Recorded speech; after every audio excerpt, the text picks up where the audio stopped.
Thanks for joining us tonight. I'm Cheryn Stone. We'll have those stories coming right up. First here at 6. Meteorologist Monty Montello is here with a first check of your weather on the one's forecast. Just felt like a continuation of our wet, dreary weekend, Monty.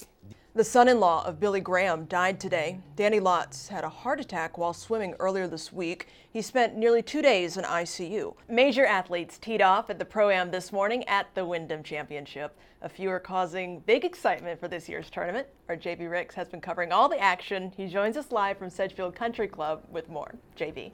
Another controversial part of this bill requires doctors to send information, including ultrasounds, about abortions that are performed after 18 weeks to the State Department of Health. Opponents are concerned about how and what that information will be used for.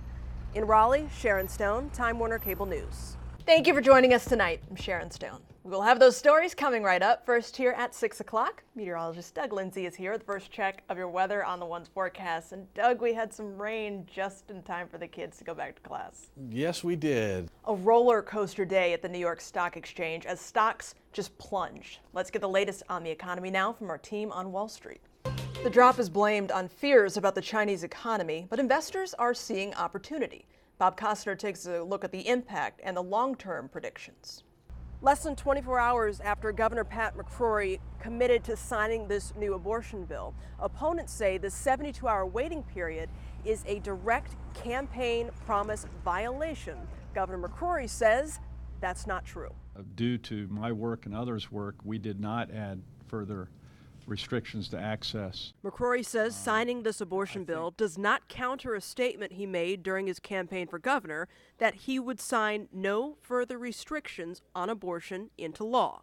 I have followed that promise. In fact, if anything, I ensured that that bill was written so women would not be denied access. They think they are doing right by women, but they are not. Politicians are again inserting themselves between a woman and her doctor.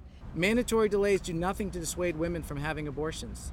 They just make it harder to get them. This group supporting women's rights gathered outside of the governor's office to express their disapproval. As a physician, I provide my patients with the best and most comprehensive care possible.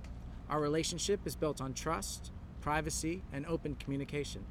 The provisions of this bill undermine that trust and privacy. The governor says most people don't know it takes a phone call to start the clock on the 72 hours. And I think when most people find that out, they go, that's reasonable. That's a reasonable process to go through. It all comes down to differing definitions of access and restrictions. The governor's trying to spin this the best way possible. He's trying to say, look, this is a health issue, and then, the 72-hour window does start at a phone call, not with a first office visit. For people who wanted him to veto, they're not buying that spin. Another controversial part of this bill requires doctors to send information, including ultrasounds, about abortions that are performed after 18 weeks to the State Department of Health.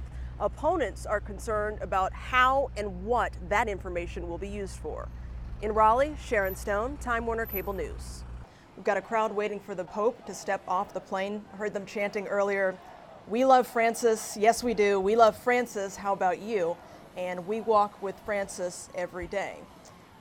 Once the Pope gets off the plane, there aren't any formal remarks scheduled for today, but he does have a busy schedule, which I will run down for you.